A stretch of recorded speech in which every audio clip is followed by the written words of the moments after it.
पुणी एक संदिग्ध कार ठाब फरीदाबाद अल फला विश्वविद्यालय कैंपस एक संदिग्ध ब्रिजा कार ठाब कारटी लेडी डाक्तर शाहीन नाँ में सूचना मिली।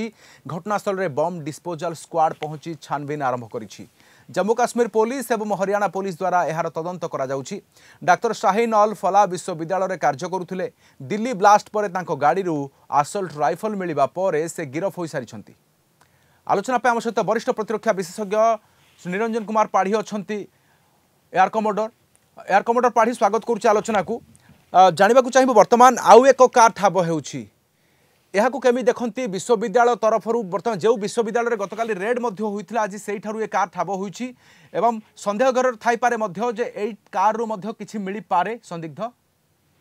देखु जो सकाळ न्यूज अनुसार तीनोटी कार कथा कथबार्ता होता। गोटे कार तो बम विस्फोट रे चली गई, आ गोटे कार फोर्ड इको स्पोर्ट गोटे ठाब होती, आ गोटे ब्रेजा कार रो माने कथबार्ता करा न्यूज रे आसला गोटे ब्रेजा कार भी इन्वॉल्व अच्छी।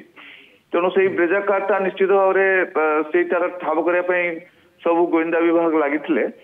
तेणु से देखु टेररिस्ट मास्टर माइंड आउ टेररिस्ट नेटवर्क टा सही यूनिवर्सिटी ही माने बढ़ी तार ग्रोथ से